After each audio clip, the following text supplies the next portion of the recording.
오늘부터 이 갈라디아서 말씀을 함께 나누도록 하겠습니다. 이 갈라디아서는 구원이 율법의 행위로서가 아니라 믿음으로 말미암는다. 이신득이라고 하죠. 믿음으로 구원을 얻는다는 이 사상을 명쾌하게 보여주는 교리 서신입니다. 하지만 이 율법으로부터의 자유가 곧 율법의 폐기를 의미하는 것은 아닙니다. 그래서 본 서신은 율법에서 자유함을 얻고 믿음으로 구원받는 자는 어떻게 살아가야 할지 그 실천적 측면에서 아주 소상하게 가르쳐주고 있는 책입니다. 이런 측면에서 이 학자들은 본 서신을 기독교 자유의 대헌장으로 부르고 있다라는 거예요. 이 갈라디아서의 배경이 되는 갈라디아 지방은 바울이 1차 선교 여행 때 복음을 전파한 곳입니다. 이 갈라디아 지방의 주요 도시들로는 비시디아, 안디옥, 이고니온, 루스드라, 더베 등이 있다는 거예요. 이 갈라디아는 유럽에서 이주한 갈리아족의 땅이라 하여 붙여진 이름인데 후에 로마 제국이 이 땅을 정복하고 로마의 한 주에 편입시켰습니다. 그리고 일찍부터 유대인들이 이주하여 자리를 잡고 있던 곳이 바로 이 갈라디아 지역입니다. 갈라디아 지역은 유대인들이 이주하여 자리를 잡고 있었기 때문에 유대인들의 영향력이 강했고 갈라디아 지방의 교회들 역시 개종한 유대인들의 입김이 강했다는 거예요.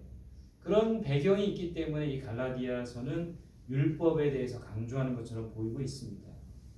이 갈라디아 지방의 유대인들은 그리스도를 믿어도 할례를 받아야 하고 율법을 준수하지 않으면 구원을 받지 못한다라고 주장을 했어요. 그것이 바로 이 갈라디아서에 등장하는 다른 복음이라는 겁니다. 하지만 이 율법이란 타락한 인간이 자신의 힘과 노력으로는 결코 온전해질 수 없으며 따라서 그리스도를 믿는 믿음과 주님의 은총이 아니면 결코 구원을 얻지 못한다라는 사실을 깨우쳐주는 수단에 불과하다는 거예요. 그래서 갈라디아서에서 율법은 몽학선생, 개역개정에서는 초등교사라고 말하고 있습니다. 그러니까 믿음으로 구원받는 것이지 결코 율법을 통해 구원받는 것은 아니다라는 것을 가르쳐주고 있습니다. 그런 배경으로 이제 이 갈라디아서를 바라봐야 된다는 거예요. 우리 본문 1절 말씀 다시 한번 읽어보겠습니다. 시작. 사람들에게서 난 것도 아니요 사람으로 말미암은 것도 아니요 오직 예수 그리스도와 그를 죽은 자 가운데서 살리신 하나님 아버지로 말미암아 사도된 바울은. 자, 오늘 1절 말씀을 표준세 번역에 보면 이렇게 되어 있습니다. 사람들이 세워준 것도 아니요 사람이 맡겨준 것도 아니요 오직 예수 그리스도께서 맡겨주시고 또 그분을 죽은 사람들 가운데서 살리신 하나님 아버지께서 맡겨주심으로써 사도가 된 바울은, 그러니까 바울은 사람에게서 나지 않았고 사람들이 세워준 것이 아니라고 말하고 있습니다. 사람들이 자신에게 사명을 맡겨준 것도 아니라고 하고 있어요. 바울의 이 사도직은 예수님이 맡겨주신 것이고 하나님께서 맡겨주신 것이다 라고 말하고 있는 겁니다. 여러분, 오늘 이 바울의 고백처럼 우리에게 누가 사명을 맡기셨습니까? 사람이 맡긴 것이 아닙니다. 우리에게 주신 이 사명을 하나님과 그 아들 예수님께서 맡기셨다는 거예요. 그렇기 때문에 우리는 사람의 뜻이나 계획을 이루는 것이 아니라 하나님의 계획과 뜻을 이루어야 합니다. 그 하나님의 뜻과 계획은 뭡니까? 요한복음 6장 39절에서 보는 것처럼 나를 보내신 이의 뜻은 내게 주신 자 중에 내가 하나도 잃어버리지 아니하고 마지막 날에 다시 살리는 이것이니라. 그러니까 한 영혼을 구원하는 것이 하나님의 뜻입니다. 한 영혼을 그리스도께 인도하는 것이 하나님의 뜻이에요. 그럼 우리에게 주신 자를 하나도 잃어버리지 않는 것이 바로 하나님의 뜻입니다. 우리를 부르신 분이 하나님이시고 우리는 하나님의 뜻을 이루기 위해 힘써야 되는 겁니다. 하나님의 뜻은 우리에게 맡겨주신 사람들을 그리스도께로 인도하는 것이 바로 하나님의 뜻이에요. 그렇다면 우리는 한 영혼의 소중함을 깨달아야 됩니다. 한 사람 한 사람이 너무 소중하다는 것을 깨달아야 돼요. 지난 2022년 10월 26일 여러분 어떤 일이 있었는지 아십니까? 18시경에 경북 봉화 아연 채굴 광산에서 토사가 떨어져서 광부 2명이 지하 190m에 매몰된 사건이 있었습니다. 당시에 2022년 10월 26일 당시에 7명 중에 7명이 그 채굴을 하러 들어간 겁니다. 근데 2명은 이상 징후를 느껴서 미리 빠져나왔대요. 그리고 3명은 광산 업체가 구조를 했다고 합니다. 그 나머지 2명은 구조되지가 않았어요. 소방당국은 130여 명의 그런 인력과 장비 29대, 29대를 동원해서 구조 작업을 벌인 겁니다. 근데 이 구조 작업을 했는데 너무 깊은 곳에 있어서 이분들이 구조가 잘 안 되는 거예요. 어느 지점에 있는지 정확하게 파악할 수 없는 겁니다. 그래서 구멍을 뚫어서 위치를 파악하고 결국에는 11월 4일 오후 11시경 이분들이 갇힌 지 221시간 만에, 그러니까 열흘 만에 이분들이 구조된 거예요. 근데 정말 무사하게도 걸어서 나오는 그런 일들이 있었습니다. 이분들이 열흘 만에 구조될 수 있었던 것은 이분들이 광산에 들어가기 전에 물 10리터와 믹스커피 30봉을 챙겨서 들어간대요. 그래서 끼니마다 그 커피 믹스를 한 잔씩 타서 마시는 거예요. 그 안에 있는 설탕, 믹스커피는 50% 이상의 설탕이라고 합니다. 그 설탕이 열량이 되어가지고 이 사람들의 몸을 따뜻하게 하고 열흘간을 버틸 수 있었다는 거예요. 근데 여러분 이 2명의 인원을 구원하기 위해서 130여 명이 열흘 동안 구조 작업을 하는 겁니다. 29대의 장비를 동원해서 정말 구조를 하는 것이죠. 왜 구조하는 겁니까? 한 사람이 귀하기 때문에 그렇다는 거예요. 한 사람을 구원하기 위해서 총동원을 했다는 겁니다. 결국에는 정말 두 명의 이 광부들이 무사히 걸어서 나올 정도로 건강한 모습으로 구조되었다는 것이죠. 그 일이 있는 비슷한 시기에 이태원 사건이 일어난 거죠. 사람들이 정말 이 우울함 가운데 이태원 사건으로 큰 충격을 받는 상황 가운데 이 2명의 이 광부들의 구조 작업은 성공적으로 이끈 이 구조 일은 많은 사람들의 희망과 기쁨을 주었다는 겁니다. 여러분 우리에게 맡겨주신 이렇게 한 사람 한 사람이 정말 귀한 겁니다. 우리가 그 마음을 가져야 되는 거예요. 바로 그것이 하나님의 뜻과 계획이라는 겁니다. 이 사람들을 구원하기 위해 온 장비와 많은 사람들이 동원되듯이 우리가 한 영혼을 구원하기 위해서 합력하여 선을 이루어야 된다는 겁니다. 그런 마음으로 한 영혼을 소중하게 여기는 우리 모두가 될 수 있기를 간절히 소망합니다. 오늘 본문 6절에서 8절 말씀 우리 같이 한번 읽어보겠습니다. 시작. 그리스도의 은혜로 다른 복음을 따르는 것을 내가 이상히 여기노라. 다른 복음은 없나니 다만 어떤 사람들이 너희를 드러나여 그리스도의 복음을 변하게 하려 함이라. 그러나 우리나 혹은 하늘로부터 온 천사라도 우리가 너희에게 전한 복음 외에 다른 복음을 전하면 저주를 받을지어다. 오늘 사도 바울은 갈라디아 교인들에게 다른 복음을 따르면 안 된다라고 말하고 있습니다. 다른 복음을 전하면 저주를 받는다고 했습니다. 그렇다면 다른 복음이 뭡니까? 바울은 오늘 7절에 보면 변질된 복음이라고 말하고 있어요. 그러니까 진짜 복음은 뭐고 다른 복음은 뭘까요? 우리가 진짜를 알아야 다른 복음을 분별해낼 수가 있는 겁니다. 진짜를 알아야 변질되지 않는 거예요. 여러분 위조 지폐를 만드는 조폐공사에 가보면 위조 지폐를 판별하는 사람들이 있대요. 그 위조 지폐를 판별하는 사람들이 하는 일이 뭘까요? 진짜 지폐를 계속 쳐다보는 겁니다. 그러니까 진짜를 자꾸 쳐다보면 가짜를 판별해낼 수가 있는 겁니다. 마찬가지로 우리가 진짜 복음을 알면 가짜 복음을 가려낼 수가 있는 겁니다. 진짜 복음이 뭘까요? 여러분, 복음은 기쁜 소식입니다. 모든 인류에게 기쁜 소식, 복된 소식이 복음이에요. 근데 모든 사람들의 기쁜 소식은 뭡니까?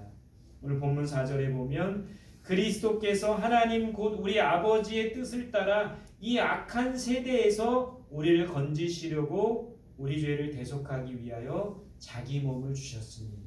이게 바로 진짜 복음입니다. 진짜 복음은 예수 그리스도예요. 우리를 대속하기 위해 예수님께서 십자가에서 죽으신 것이 진짜 복음입니다. 진짜 복음은 한마디로 예수님의 십자가예요. 십자가의 복음이 바로 진짜 복음입니다. 우리는 날마다 예수 그리스도의 십자가를 바라보아야 돼요. 그렇다면 바울이 말하는 우리 갈라디아 교회에 있었던 다른 복음은 뭡니까? 가짜 복음은 뭐예요? 제가 오늘 서론에서도 설명드렸죠. 갈라디아 교회는 유대교 성향을 가진 사람들이 많았습니다. 그 유대교 성향을 가진 그 유대인들은 구원을 받으려면 할례를 받아야 된다고 말하는 거예요. 율법을 지켜야지만 구원을 받을 수 있다고 말하는 겁니다. 이게 바로 바울이 말한 다른 복음이라는 겁니다.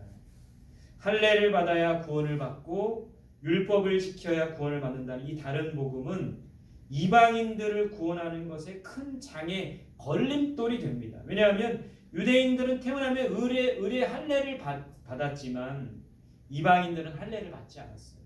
그 이방인들에게 할례를 받는다는 것은 어려운 문제였습니다. 갈라디아 교회에 있었던 다른 복음은 유대인들의 전통과 생각 속에서 나온 거예요. 사람들의 오랜 전통과 생각과 간습과 이 율법은 참된 복음은 아니라는 겁니다. 교회 안에도 그런 것이 있다라는 거예요. 여러분, 요즘 시대의 다른 복음은 무엇입니까? 다른 복음은 예수님의 가르침과는 다른 거예요. 요즘 시대는 행위 구원을 말합니다. 행위를 통해서 구원받을 수 있다라고 가르치고 있어요. 율법주의적 구원을 말하고 있습니다. 율법을 잘 지켜야 구원을 받을 수 있다는 가르침입니다. 그러니까 구원을 받으려면 행위 구원이나 율법주의적 구원은 구원을 받으려면 우리가 무엇을 해야 한다고 생각을 하는 겁니다. 잘못된 가르침이죠. 11조를 해야 됩니다. 새벽 기도를 해야 됩니다. 구제를 해야 됩니다. 선교를 해야 됩니다. 뭔가 구원을 얻기 위해서 뭔가를 해야지만 구원을 받을 수 있다는 것. 이것은 잘못된 복음이죠. 우리가 무엇을 해서 구원받는 것이 아닙니다. 우리는 오직 은혜로 구원받는 것이죠. 또 이 시대의 다른 복음은 기복신앙입니다. 기복신앙은 복을 기대하는 신앙이에요. 그러니까 여기서 말하는 이 복은 재물이나 무병장수, 내세의 공덕, 자손의 번창 이런 겁니다. 그러니까 예수를 믿으면 이런 복을 받게 된다고 말하는 것도 다른 복음인 겁니다. 물론 우리가 예수를 믿으면 하나님께서 복을 주시고 복을 받아요. 그러나 복이 전부는 아닙니다. 신앙의 목적이 복은 아니에요. 예수 그리스도를 닮는 것이 신앙의 목적입니다. 하나님을 사랑하고 하나님의 말씀에 순종하는 삶이 신앙생활의 목적이지 복 자체가 목적이 아니라는 거예요. 하나님의 말씀에 순종하고 하나님을 사랑하는 자들에게 복을 주시는 것이지 복 자체가 목적은 아닙니다. 복은 올바른 신앙생활의 결과물이지 목적 자체가 아닌 거예요. 우리가 올바로 신앙생활하면 하나님의 복을 받을 수밖에 없는 거예요. 그런데 기복신앙은 예수 믿는 목적과 이유를 복받는 것이라고 말하고 있다는 겁니다. 복이 없으면 신앙생활을 하는 의미를 찾지 못하는 거예요. 복을 위한 신앙생활을 하는 겁니다. 이것이 바로 다른 복음이라는 겁니다. 우리는 다른 복음을 전하면 안 돼요. 복음을 변질시키면 안 되는 겁니다. 참된 복음을 전해야 돼요. 참된 복음을 선포해야 합니다. 권대원이라는 분이 칼럼에서 이런 글을 썼습니다. 기복신앙 자체가 문제는 아니다. 왜냐하면 성경에도 기복적인 요소가 있다는 거예요. 성경에 나오는 많은 사람들이 하나님을 믿어서 복을 받았고 또 복을 빌어주는 것이 그것이 나쁜 것은 아니라고 말하고 있습니다. 근데 이 권대원이라는 분이 칼럼에서 그런 글을 썼어요. 문제는 기복신앙 자체가 문제가 아니다. 기복적인 요소가 있는 것이 문제가 아니라 문제는 하나님의 복이 나와 내 가족, 내 교회에만 머물러 있는 것이 문제이다. 이런 이야기를 하더라고요. 저는 굉장히 많이 공감을 했습니다. 하나님이 주시는 복이 나에게만 머물러 있어서는 안 돼요. 하나님이 주시는 복이 내 가정에게만 머물러 있으면 안 됩니다. 하나님의 복이 내 교회에만 머물러 있으면 안 돼요. 우리 교회만 잘 되고 우리 교회만 부흥하고 우리 교회만 성장하면 안 되는 거예요. 그 하나님의 복이 이웃과 타인에게 그 복이 흘러갈 수 있어야 돼요. 그래서 창세기 12장에서 뭐라고 말하고 있습니까? 아브라함에게 복의 근원이 되라고 하셨잖아요. 복의 통로가 되라고 하셨잖아요. 그러니까 기복신앙 자체가 문제가 아니라 그 복이 나에게만 머물러 있으면 안 된다는 거예요. 하나님께서 우리에게 주시는 복이 흘러야 됩니다. 이웃에게 흘러야 되고 타인에게 복이 흘러야 돼요. 그러기 위해서는 그 하나님께서 주시는 복을 전해야 되는 거죠. 복을 나눌 수 있어야 된다는 것이죠. 여러분, 우리가 아는 이 복음이 변질되면 안 됩니다. 뭔가 우리가 율법이라는 것을 지키고 뭔가 전통과 우리 안에 있는 관습을 지켜야지만 구원받는다고 말하면 안 되는 거예요. 그 하나님의 진짜 복음은 예수 그리스도의 십자가의 복음이지 뭔가 하나님을 믿기 때문에 복을 받고 그 복이 나에게만, 내 가정에만, 내 교회에만 있어야 된다고 말하면 안 된다는 것이죠. 복음을 변질시키지 말고 다른 복음을 전하지 말고 참된 복음을 알고 참된 복음을 전하는 우리 모두가 될 수 있기를 소망합니다. 우리 마지막 10절 말씀 같이 읽어보겠습니다. 시작. 이제 내가 사람들에게 좋게 하랴 하나님께 좋게 하랴 사람들에게 기쁨을 구하랴 내가 지금까지 사람들의 기쁨을 구하였다면 그리스도의 종이 아니니라. 여러분, 왜 갈라디아 교인들은 다른 복음을 전했습니까? 다른 복음을 말했습니까? 하나님을 두려워하기보다는 사람을 두려워하기 때문이에요. 하나님을 기쁘게 하기보다는 사람을 기쁘게 하기 때문인 겁니다. 우리는 사람이 불러세운 것이 아니고 하나님께서 우리를 불러세우셨어요. 그렇다면 마땅히 하나님을 기쁘시게 해야 합니다. 하나님의 뜻을 이루어야 되는 거예요. 바울은 사람들의 기쁨을 구하면 그리스도의 종이 아니라고 했어요. 우리는 그리스도의 종이지 사람들의 종이 아닙니다. 우리는 하나님과 그 아들 예수님을 기쁘게 해야지 사람을 기쁘게 하면 안 되는 거예요. 목회를 하면서 제가 깨닫는 것은 바로 이겁니다. 목회는 하나님을 기쁘시게 하는 일이지 사람을 기쁘게 하는 일이 아니더라고요. 물론 목회는 사람을 돌보는 일입니다. 양떼를 돌보는 일이 목회예요. 사람을 유익하게 하고 사람을 잘 세우는 일이 목회입니다. 우리가 사람을 유익하게 하고 사람을 잘 세우는 일은 해야지만 사람을 기쁘게 하면 안 되는 거예요. 사람을 두려워하면 안 되는 거예요. 사람에게 비유를 맞추고 사람을 두려워해서 사람의 요구에만 끌려다니면 안 되는 겁니다. 성도님들이 목회자들을 위해 기도할 때 이런 기도를 해주시면 좋겠어요. 목회자들이 먼저 하나님을 기쁘시게 하고 하나님의 뜻을 이룰 수 있게 하소서. 사람들의 요구와 성화에 이리저리 끌려다니지 않게 하소서. 사람들을 사랑하며 대신 사람들을 사랑하며 사람들에게 행복을 주는 목회자가 되게 하소서. 우리 성도님들이 이렇게 기도해 주시면 좋을 것 같아요. 사람에게 끌려다니면 사람을 기쁘게 하려면 한다면 사람을 두려워하게 된다면 온전한 복음이 아니라 변질된 복음을 전할 수밖에 없는 겁니다. 다른 복음을 전할 수밖에 없는 겁니다. 여러분들 우리 목회자들을 위해서 기도해 주세요.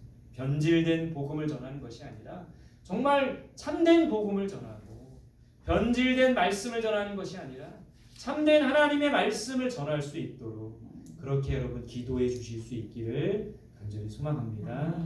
디모데후서 2장 3, 4절에 보면 너는 그리스도 예수의 좋은 병사로 나와 함께 고난을 받으라. 병사로 복무하는 자는 자기 생활에 얽매이는 자가 하나도 없나니 이는 병사로 모집한 자를 기쁘게 하려 함이라. 우리는 예수님의 좋은 병사로 군사로 부름을 받았습니다. 병사들은 자기 생활에 얽매이면 안 된다고 했어요. 병사로 모집한 자를 기쁘게 해야 된다고 했습니다. 우리는 너무 우리 생활에 얽매입니다. 먹고 사는 문제에 얽매여요. 자녀들에게 얽매입니다. 가정과 직장에 얽매이고 있어요. 우리가 주어진 삶에 최선을 다해야 합니다. 가정생활, 직장생활, 학교생활에 최선을 다해야 되는데 최선을 다하는 것과 얽매이는 것은 다른 거예요. 얽매이지 말고 하나님께 맡겨야 합니다. 가정을 맡겨야 돼요. 직장 생활을 맡기고 사업을 맡기고 자녀들을 맡겨야 합니다. 우리는 얽매이지 말고 우리를 그리스도의 군사로 부르신 하나님을 기쁘시게 해야 되는 거예요. 나를 위한 삶이 아니라 하나님을 위한 삶을 살아야 됩니다. 나의 유익과 만족을 위한 삶이 아니라 하나님을 기쁘시게 하는 삶을 살아야 되는 거예요. 저는 설교자인데 설교에 대해서 많이 생각해 봅니다. 설교를 듣는 사람도 설교를 하는 사람도 하나님보다 사람에게 초점을 맞추고 있는 모습을 보게 되는 거예요. 여러분, 왜 강단에서 참된 하나님의 말씀이 선포되기보다는 변질된 말씀이 선포됩니까? 설교자들이 하나님을 두려워하기보다는 사람을 두려워하기 때문입니다. 왜 교회가 하나님의 뜻을 이루기보다는 사람의 뜻을 이루려고 합니까? 하나님보다 사람을 더 두려워하고 사람을 기쁘게 하려고 하기 때문이죠. 왜 교회에서 드리는 예배가 하나님을 기쁘시게 하기보다는 사람에게 초점을 맞추고 있습니까? 하나님을 기쁘시게 해드리기보다는 사람을 기쁘게 하기 때문입니다. 우리는 하나님을 기쁘시게 해드려야 돼요. 그것이 바로 그리스도의 종의 모습입니다. 사람보다 하나님을 기쁘시게, 사람보다 하나님께 초점을 맞추는 우리들이 되어야 합니다. 여러분, 미국 사람 중에 찰스 린드버그라는 사람이 있어요. 이 사람은 1927년에 비행기를 타고 최초로 대서양을 건넌 사람입니다. 이 비행기는 라이트 형제가 개발을 했지만 최초로 그 비행기를 타고 대서양을 건넌 사람이 바로 찰스 린드버그라는 사람이에요. 이 사람이 뉴욕에서부터 파리까지 장장 목숨을 걸고, 그때 당시 뭐 비행 기술이 아직 발달된 게 아니잖아요. 목숨을 걸고 33시간 30분 만에 대서양을 건넜어요. 뉴욕에서부터 파리까지. 근데 파리에 이제 도착을 하니까 많은 사람들이 이제 이 린드버그 주변에 몰리는 겁니다. 많은 인파가 몰렸어요.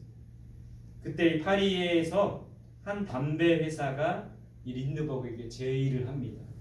담배를 손에 끼거나 입에 물고 포즈를 취하면 사진 한 장당 5만 달러를 주겠다. 5만 달러, 6천만 원이 넘는 돈이죠. 그때 당시 지금의 5만 달러는 6천만 원인데 그때 당시는 더 많은 돈이었던 거예요. 얼마나 꿀 같은 유혹입니까? 그죠? 담배를 손에 끼거나 입에 물고 사진 한 장 찍을 때마다 6천만 원씩 5만 달러를 주겠다는 거예요. 많은 사람들이 이제 대서양을 비행기 타고 최초로 건넜기 때문에 많은 인파가 몰리고 유명해지기 때문에 그런 제의를 한 겁니다. 이 사람이 어떻게 했을까요? 여러분들이라면 어떻게 하시겠습니까? 이 사람은 거절을 했어요. 이유는 이런 이유로 됐어요. 저는 세례교인입니다. 세례교인이기 때문에 담배를 피울 수 없습니다. 라고 거절을 했대요. 이 소문을 듣고 경건한 그리스도인들이, 이 사람이 그 비행기를 타고 대서양을 건너려면 얼마나 많은 또 돈이 들었겠습니까? 이 소문을 듣고 경건한 그리스도인들이 이 사람을 위해 모금을 했어요. 모금했는데 자그마치 10만 달러, 2배의 돈이 모였다라고 합니다. 여러분, 바로 이것이 하나님을 기쁘시게 하는 삶의 모습이라는 거예요. 우리가 많은 돈을 얻을 수도 있고 많은 부와 명예를 얻을 수 있지만 하나님을 위해서 또 신앙인으로서 기꺼이 하나님을 기쁘시게 하기 위해서 내 것을, 많은 부와 명예도 포기할 수 있는. 근데 나중에 이제 기록을 찾아보니까 이 찰스 린드버그가 나중에는 이 신앙이 변질되었는지 뭐 인종 차별주의자였다. 또 4명의 아내를 두었다. 뭐 그런 이야기들도 있는데 핵심은 뭐 이 사람의 뭐 결말이 아니라 그 순간의 선택이라는 겁니다. 선택. 하나님을 위해서 어떤 선택을 하는가. 그것이 바로 우리들의 삶에 주어진 모습이라는 거예요. 여러분, 우리가 자꾸 사람에게 초점을 맞추고 사람을 기쁘게 하다 보면 우리가 전하는 복음이 변질될 수 있는 거예요. 우리가 선포하는 복음이 변질될 수 있는 거죠. 저와 우리 성원교회 성도들이 변질된 복음을 갖는다면 그것이 무슨 의미가 있겠습니까? 여러분, 우리가 올바른 복음 위에 올바른 복음을 전하고 올바른 복음을 선포하는 우리들이 되었으면 좋겠습니다. 그러기 위해서는 우리 자체가 변질된 복음, 변질된 말씀을 전하면 안 되는 것이죠. 우리의 신앙이 변질되면 안 되는 것이죠. 참된 신앙, 무엇보다 사람을 기쁘게가 아니라 하나님을 기쁘시게 하는, 우리를 군사로 모집한 하나님을 기쁘시게 하는 우리의 삶이 되기를 간절히 소망합니다. 우리 함께 주신 말씀 기억하며